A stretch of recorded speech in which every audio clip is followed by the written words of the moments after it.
So now they could have him sign the Federal Reserve Act. But the congressmen from the Middle West and the Far West were totally opposed to even the Federal Reserve Act because they knew it was a phony. And so they were led by Congressman Charles Augustus Lindbergh of Minnesota. And I've been to his home in Little Falls, Minnesota, and it's a wonderful museum. This man really gave his life to fight the bankers. And of course, he was the father of the aviator. And so Lindbergh led the campaign against the Federal Reserve Act. And so Paul Warburg himself, who was the author of the act, and the other bankers had to, for the first time in their life, come down to Washington and lobby in the halls of Congress to get the Federal Reserve Act passed. And of course, they had to make a lot of promises, a lot of commitments, a lot of bribes. But since they printed the money, it didn't matter. So they bribed the Congress to enact the Federal Reserve Act, which was signed, but they still could not get a majority vote. So they had to wait till the Christmas vacation after Lindbergh and the Middle Western and Western congressmen had departed for Christmas vacation. Then they brought the Federal Reserve Act before Congress on December 23rd after the opposition had left. But they still had a quorum. They still could pass it. And so even the New York Times said, never has legislation of such importance been passed under such circumstances. In other words, the whole Federal Reserve Act was passed through fraud. It was passed more or less while Congress was in the Christmas vacation. And so Wilson signed the act into law on December 23rd, practically Christmas Eve, and it became public law. So now that they had a central bank with the power to print all the money they wanted, a privately owned bank, and the Federal Reserve Act itself is an amazing act. It's an act of total monopoly because every word in it, first of all the money that the bankers can print becomes an obligation of the U.S. government, which means the U.S. taxpayer. Second, the stockholders of this private bank included in the legislation that no Federal Reserve Bank stock could ever be bought or sold on any exchange in the world. So in other words, the initial purchasers would own it in perpetuity, which is what happened because the Rothschilds, Warburgs, and Schiffs all bought the original stock in 1914 and have owned it ever since. And they've put it into foundations, so it can never be touched. And these foundations are the real government of the United States, Rockefeller Foundation. Nearly all of your major legislation in the United States is prepared by these foundations. And they submit it to Congress, and of course they have enormous staffs and billions of dollars. So they bring the legislation before Congress. And it's impeccable. It's researched and it's phrased and everything is done just right. And so of course the Congress accepts it. And they look around, they say, is anybody objected to any of this? And of course there's total silence. Nobody objects. So it becomes law. That's why you have laws constantly passed by Congress which are actively opposed by 85% of the American people. Almost everything that's done in Washington is opposed by 85% of the American people. Stockholders of this private bank included in the legislation that no Federal Reserve Bank stock could ever be bought or sold on any exchange in the world. So in other words, the initial purchasers would own it in perpetuity, which is what happened because the Rothschilds, Warburgs, and Schiffs all bought the original stock in 1914 and have owned it ever since. And they've put it into foundations, so it can never be touched. And these foundations are the real government of the United States, Rockefeller Foundation. Nearly all of your major legislation in the United States is prepared by these foundations. And they submit it to Congress, and of course they have enormous staffs and billions of dollars. So they bring the legislation before Congress. And it's impeccable. It's researched and it's phrased and everything is done just right. And so of course the Congress accepts it. And they look around, they say, is anybody objected to any of this? And of course there's total silence. Nobody objects. So it becomes law. That's why you have laws constantly passed by Congress which are actively opposed by 85% of the American people. Almost everything that's done in Washington is opposed by 85% of the American people. So you have government by 15%, government by elites. And they're not even Americans. These are international elitists. They have no allegiance whatsoever to the United States, just like your Canadian legislatures have no allegiance to you. They have no allegiance to Canada. They're part of the international elite. But of course, they don't say this publicly, and the press hails them all as great patriots and dedicated people, selfless individuals. They love that word, selfless. Imagine, all your legislators are selfless. They never have a selfish bone in their body because they're working for you. They want to give you things. And of course, the only purpose they have is to rob you. Not only you, but all 6 billion people in the world, because it's a government of robbery. So you have what you call the new economy in the United States, and probably Canada too. And the new economy is simply people working and creating and producing in spite of everything the robbers can do to them. Everything that's accomplished in this country is accomplished in spite of the foundations, in spite of the bankers. People have to work harder to pay the interest, but they do that. They rise to the challenge, and so they've created a new economy, an economy of enormous prosperity.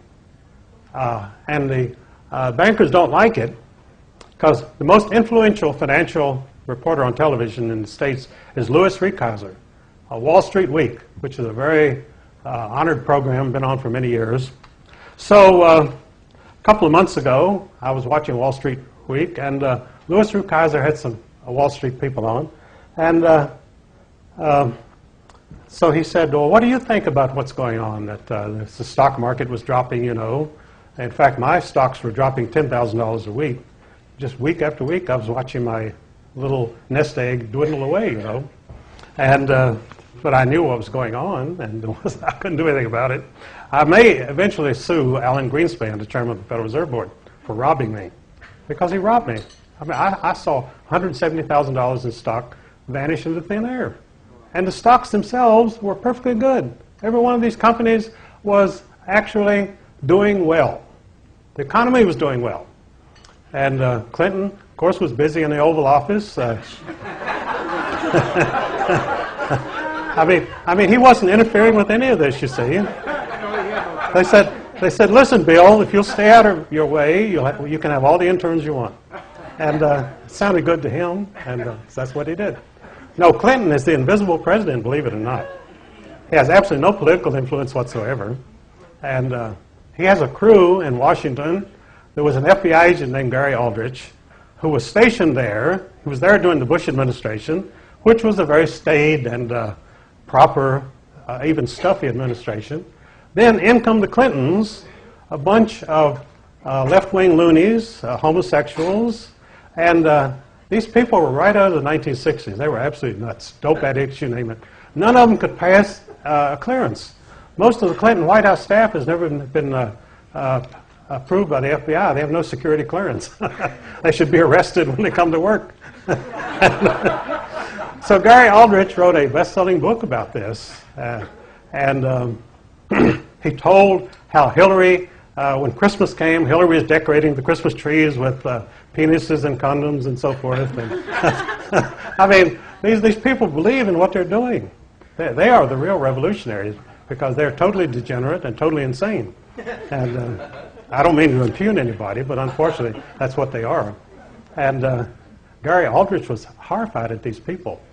And so the whole Clinton spin allied to denounce Gary Aldrich, that he was really a secret Republican and that he was trying to destroy the Clinton administration. Whenever anybody criticizes Clinton, they call him a Clinton hater. In other words, if you find any fault with Clinton, you must be eaten up with envy and hatred of this wonderful person who's our president, you know. And so Clinton hatred is supposed to be the big thing in the United States. But, well, he'll be long gone because, you see, the powers that be decided to get rid of him, and that's really what Greenspan has been doing. They want to get Clinton and Gore out and put in this very proper Republican administration again. It was the same deal that they did in 1980 with Reagan. They simply totally sabotaged Jimmy Carter, They put him on grease skids and ran him right out of Washington. And they're doing the same with Gore. Every reporter in the United States knows that Gore is gone, that he hasn't got the chance of a snowball in hell. And so it's Bush all the way. This is the way they like unanimity. They like monolithic government. They don't want opposition. So they're going to get rid of Clinton and his gang of bums and put in a very sedate, a nice first lady who has never slept with anybody but her husband, and the whole bit. We're going back to morals. Meanwhile, the same bankers will be running everything just as they did. They'll be doing everything they want. But at least Bush will not do what Reagan will do. What Reagan did, he brought in this bunch of socialists who called themselves conservatives, or neoconservatives. But Bush is bringing in the old CIA crowd. Remember, Bush Sr. was head of the CIA and was a CIA operative all of his life. That's the only job he ever had, really. He had these ships that were CIA passenger ships and everything else, supply ships. And of course, they sabotaged the Bay of Pigs to ensure that Castro was about to fall in Cuba. He was gone. So they mounted an emergency the CIA mounted an emergency rescue operation to save Castro, called the Bay of Pigs. And of course, all of Castro's opposition came out and fought him because they were assured that planes were coming from the United States and they would blow the Castro forces off the map. So when they went out and were fighting on the beaches, they looked up, there were no planes. No planes ever came. So of course, Castro's opposition was totally wiped out, and he's been in power ever since. It was the same way that Bush did with Saddam Hussein in Iraq. They said, we've got to get rid of this new Hitler. Saddam is the new Hitler, we've got to get rid of him. So what happened? Saddam is still in power because he and Bush were partners in a number of enterprises. Saddam, by the way, is one of the wealthiest men in the world. I mean, he's a big player. And he helps keep the price of oil up. See, people are complaining about the price of gasoline. They don't realize that Saddam is doing that. Because if we had the Iraq production coming into this country, gas would be 25 cents a gallon. And so they can't have that. So they keep Saddam in power. And they did the same thing in Iraq. They got rid of all of Saddam's opposition because when the United States attacked Iraq, then obviously every Iraq patriot had to support Saddam Hussein. So he's in for life. And that's the way things are done. You always support the opposition so you can control it. So we own Saddam Hussein. He is not a monster that the press claims. And we support Castro. We've kept Castro in power for 40 years. And this is the way this operates. Well, I mention this because the senior Bush, as head of the CIA, oversaw all these things. So what you're going to have under W, the new president, will be a CIA operation, which is the same as in Russia. You have the KGB running the state. Here we'll have the CIA running things. And here again, the people, at some point, the people will have to make themselves recognized. And they're doing this through the internet. The big question mark is the internet. And that's why Washington has been making frantic efforts to control the internet. So they did it through what they call child pornography. They set up sting operations where guys would try to recruit 12-year-old girls or 12-year-old boys for sex through the internet. And of course this did happen, but it happened because it was a sting operation. There weren't thousands of people out there saying, gosh, I want to get some child sex through the internet. It was all set up. And they wanted to use this to close down the internet, to have total government control of the internet. Well, unfortunately, it didn't work. Congress passed the law because when you have those $100,000 cash in envelope things, your votes are very easy to get. And so they passed a law controlling the internet, but the Supreme Court threw it out because it was totally unenforceable. And the internet's going to continue to grow. And I think people are going to continue to assert themselves. And it's like Kathy said yesterday, we're at the beginning of the new revolution.